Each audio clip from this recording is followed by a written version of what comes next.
프랑스 작가 로맹가리는 세계 3대 문학상인 프랑스 콩쿠르상을 무려 2번이나 받았습니다.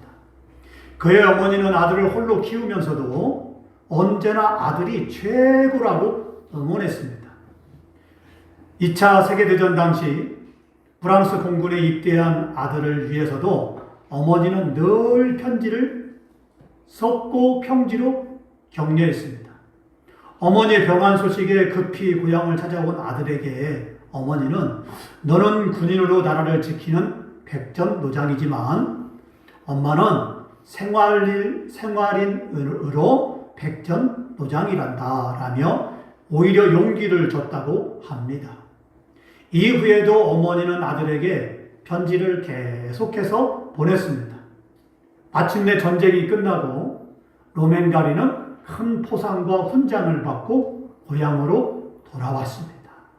하지만 그의 어머니는 이미 오래전에 돌아가셨습니다.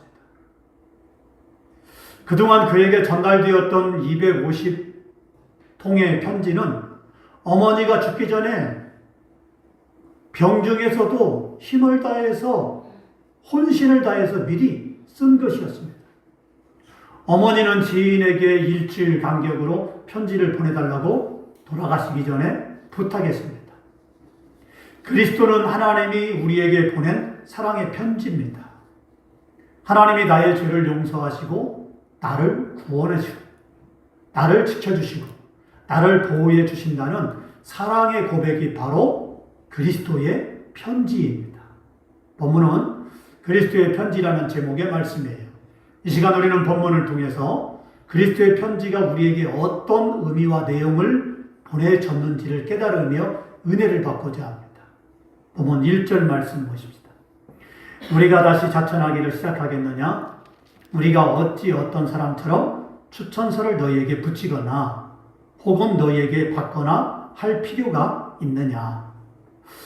보통 목사님들이 어느 교회에 가서 목회를 하려면 그 교회에서 요구하는 서류들과 설교 동영상을 보내야 합니다. 그러면 교회는 기도하면서 여러 목사님들의 서류를 검토하고 설교 동영상을 들어보고 그 중에서 3명의 후보 목사님을 그렇게 피택을 합니다. 그래서 3명 목사님을 피택하고 나서 언제 저희 교회에 와서 설교 말씀을 전해 주십시오 라고 연락을 하든가 아니면 교회 청빙위원회 3인 청빙위원장이 후보 목사님께 3인 후보 안에 피택되었음을 연락해 줍니다. 그런 후에 기도하면서 이 3명의 목사님 중에 한 분을 최종 목사님으로 피택하고 공동의회에서 결정이 되면 연락을 줍니다. 또 다른 방법은 어느 목사님이 훌륭한데 담임 목사님으로 청빙하면 어떻겠냐? 그렇게 추천을 해줍니다. 그러면 이 추천을 받고 공동회의를 열어서 온 성도들이 찬성하면 그 목사님을 간단하게 담임 목사님으로 청빙하게 됩니다. 그러면 목사님은 노예의 청빙 서류를 제출합니다. 그러면 노예는 허락을 하고 그 목사님을 해당 교회에 파송을 하게 됩니다. 자, 이렇게 파송한 목사님이 해당 교회에 가게 되면 3개월 안에 담임 목사 취임식을 해야 합니다.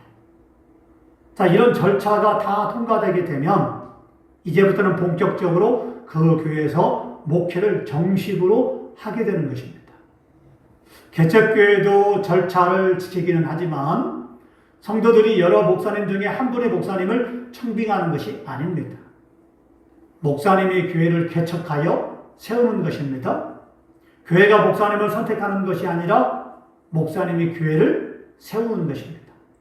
자천이란 말하자면 이런 것입니다. 할렐루야. 고린도 교회는 사도 바울이 어느 교회에서 의해서 파송되거나 아니면 어느 사도가 보내서 목회한 교회가 아니에요.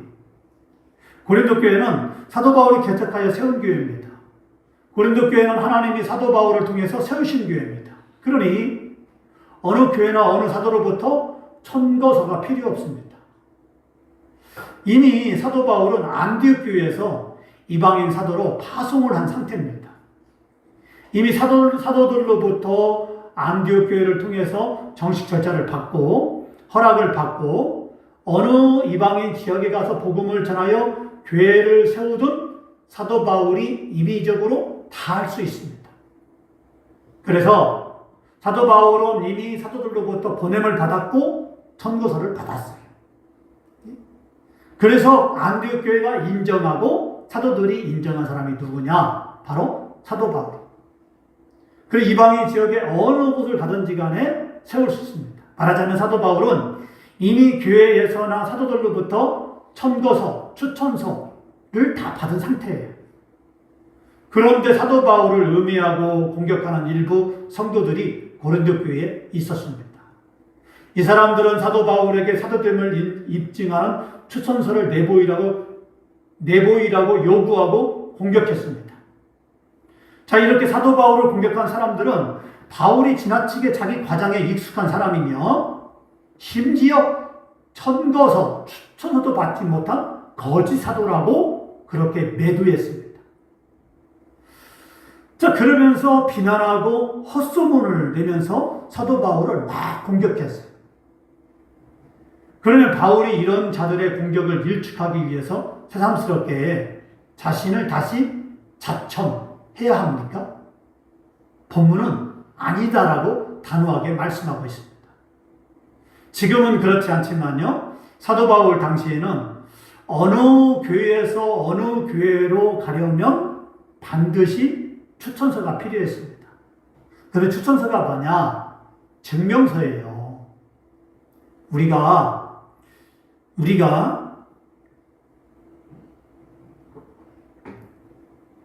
대학교에 가려고만 해도 증명서가 필요하죠. 그 다음에 청년들이 어느 직장을 잡는다, 집사님들이 어느 직장에 들어간다라고 하면 반드시 증명서를 내야 돼요.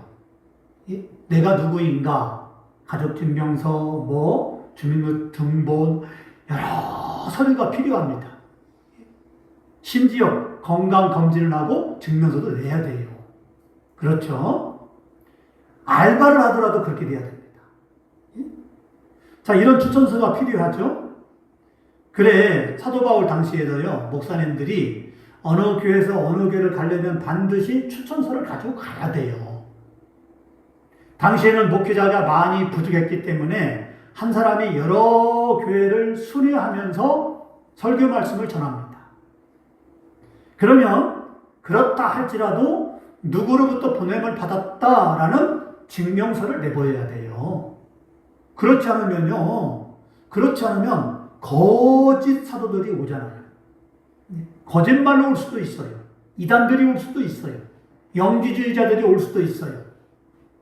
그렇기 때문에 반드시 어느 목사님, 어느 사도가 보냈다라는 추천서를 반드시 품에 가지고 다녀야 돼요.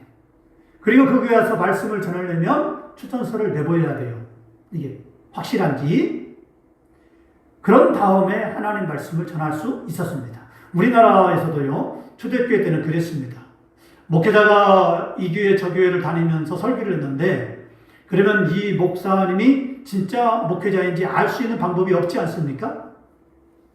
그러면 어느 목사님의 추천으로 설교 말씀을 전하러 왔다고 하고 추천서를 내보이면 그게 증명이 되었어요.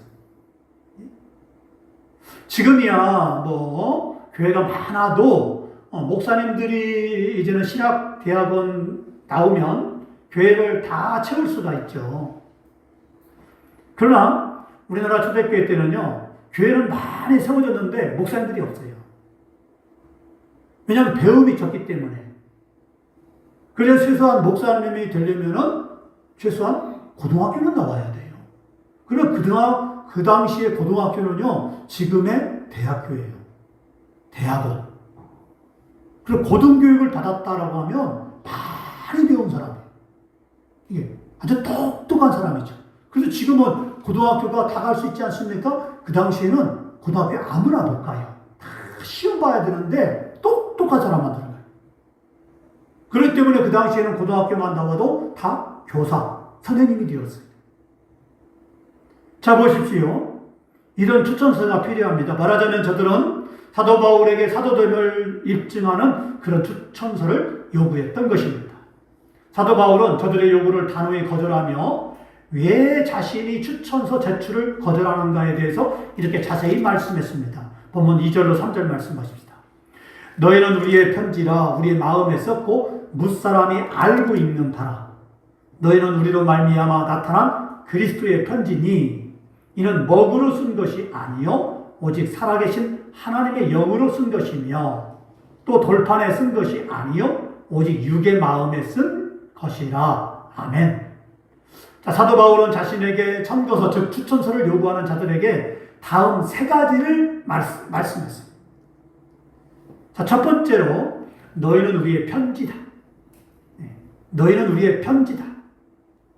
바울은 고린도 교회에서 1년 6개월 동안 목회했습니다. 열심히 복음을 전했습니다. 그래서 고린도 교회가 세워졌습니다. 바울이 개척하여 세운 교회입니다.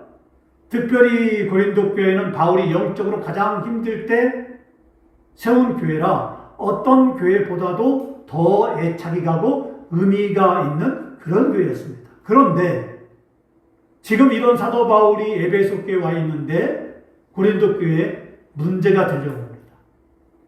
들어보니 고린도 교회에 관한 문제가 심각합니다. 그런 문제를 듣고 바울이 괴로워했습니다. 바로 이것이 교회를 담임하고 있는 담임 목사의 딜레마입니다. 교회가 평안하고 부흥하면 얼마나 좋겠습니까? 또 교회 성도들이 모두가 다 잘 되면 얼마나 감사한 일이겠습니까? 가정이 평안하고 날마다 감사한 일만 생기고 하면 얼마나 좋겠습니까? 그런데 교회가 문제가 생깁니다. 교회를 떠나는 사람들이 생깁니다. 성도들의 가정에 문제가 생깁니다. 성도들 개인적으로도 문제가 생깁니다. 그러면 목사님은 내가 뭘 잘못했나? 내가 뭘 잘못 가르쳤나? 라는 생각에 고통과 괴로움이 물밀듯 밀려옵니다. 누가 병만 들어도 목사님은 같이 힘듭니다. 이러면 제단에 꿇어 엎드려 하나님 앞에 회개합니다. 목사님이 잘못이 아닌데도 불구하고 하나님, 이 모든 문제는 이 목사의 잘못이고 이 목사의 책임입니다. 라고 회개를 합니다. 그래서 성도는 목사의 편지라는 것입니다. 성도의 기쁨은 목사의 기쁨이고 성도의 슬픔은 목사님의 슬픔이 되는 것입니다. 할렐루야. 그래서 여러분이 잘 돼야 돼요. 여러분이 잘 되면 목사님은 내가 잘 된 것처럼 기뻐요. 여러분이 승리하면 제가 승리한 것처럼 기쁩니다. 하지만 여러분이 안 되고 괴로워하고 힘들면 저도 괴롭고 힘듭니다. 여러분이 슬픈 일을 당하게 되면 목사님도 똑같이 슬픕니다. 여러분이 눈물을 흘리면 목사님도 같이 웁니다. 왜냐하면 그게 여러분의 문제이자 제 문제가 되기 때문에 그래요. 저는 그래서 여러분이 날마다 잘 되기를 원해요. 목사님 정말 감사해요. 제가 이렇게 합격했어요 하는 소리를 듣기를 원합니다.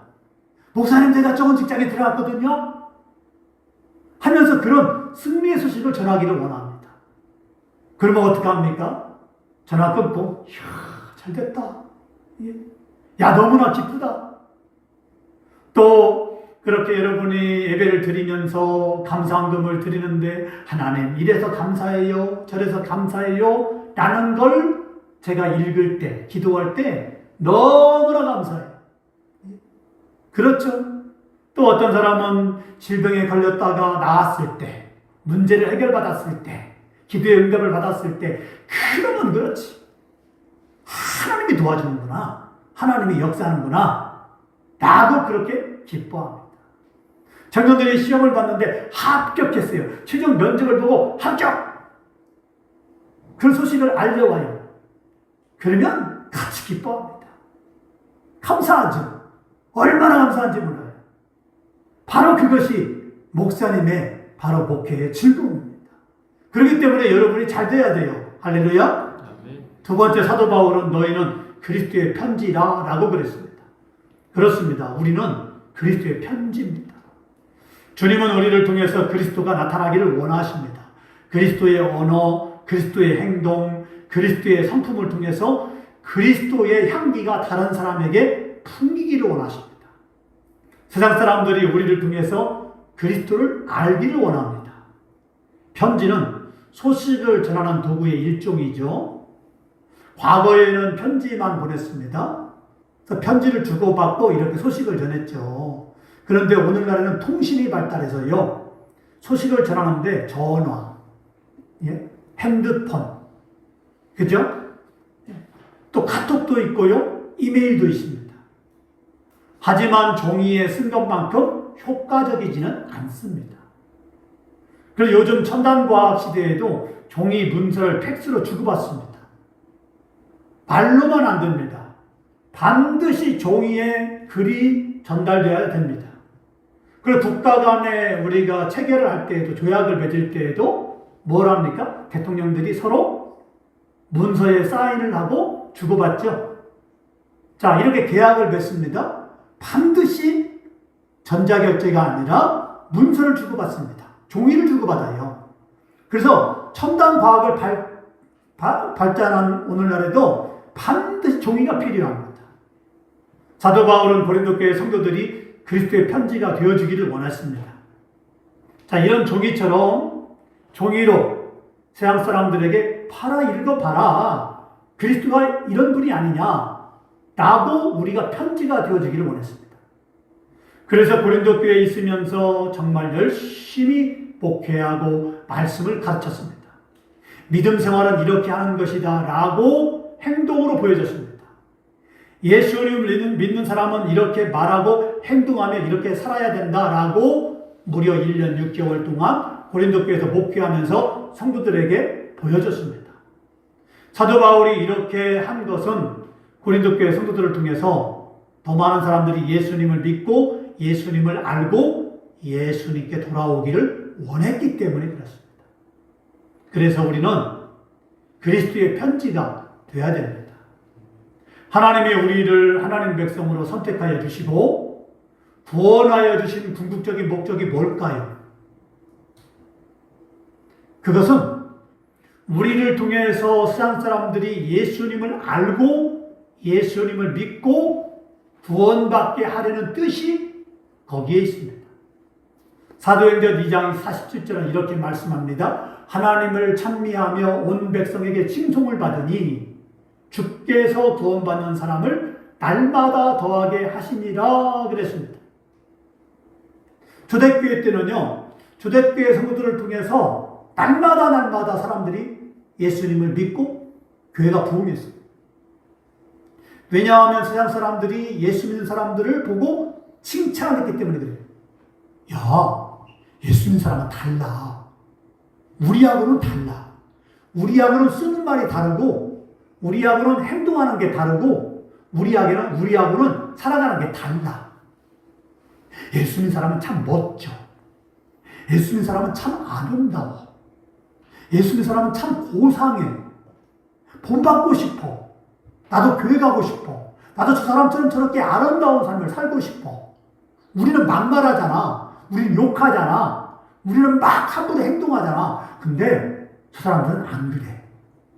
참 고상해. 참 인격적이야. 그러니까 나도 저렇게 살고 싶어. 라는 그런 영향을 받았어. 그래서 그 사람들이 쫓아와서 묻습니다. 당신은 왜 이렇게 고상합니까? 당신은 왜 이렇게 인격적입니까? 당신은 왜 이렇게 멋집니까? 라고 물어봤을 때 그 예수 믿는 사람들이 예수님 믿으세요. 교회 나와보세요. 예수 믿으면 이렇게 됩니다. 아, 그래요? 그럼 나도 갈게요. 라고 날마다 예수 믿는 사람을 따라왔더라 이 말이죠. 오늘 우리가 제대로만 예수님을 믿는다면 직장에 가거나 학교에 가거나 어디를 가든지 간에 똑같은 역사가 일어날 줄로 믿습니다. 할렐루야. 아멘. 바로 그겁니다. 우리 예수 믿는 사람이 지금도 그렇게 살아야 됩니다. 그렇게 해야 됩니다. 하나님은 그러기 위해서 우리를 먼저 선택하여 구원하시고 하나님 백성 삼아 주셨습니다. 우리가 뭐라고 하나님이 구원해 줍니까? 죄로 가서는 구원받지 않아도 돼요. 구원시키지 않아도 됩니다. 근데 하나님은 특별히 수많은 사람 가운데 우리를 선택하여서 너는 내 백성이다. 너는 꼭 예수 믿어야 된다. 라고 강제적으로 하나님께서 불렀어요. 안 믿겠다, 안 믿겠다 도망다녀도 불렀어요. 저도 그랬습니다. 안 믿겠다가 도망다녔어요. 근데 하나님이 끝내 부르지 않았습니까?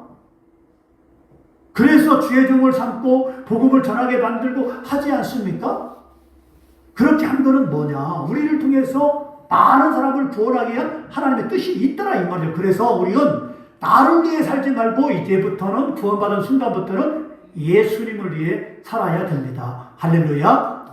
그러면 하나님이 우리를 축복해 주고 그러면 하나님이 귀하게 쓰시고 또 많은 사람들로부터 존경받도록 역사해 주십니다. 내가 잘 되는 것, 내가 형통한 것, 내가 높아지는 것은 바로 내가 하나님 말씀대로 순종하며 살아갈 때 그렇게 되어집니다. 내 노력 이상으로. 그래서 하나님은 우리에게 뭐라고 하면 너희는 우리의 그리스도의 편지다 라고 말씀하고 있는 것입니다. 세 번째로 우리는 그리스도의 편지인데 그 내용을 하나님의 영으로 돌비에 쓴 것이 아니라 우리의 마음판에 쓴 것이라 라고 말씀합니다. 문화재 중에 보면 문화재 돌에 한자로 글씨를 쓴 비석이 있어요.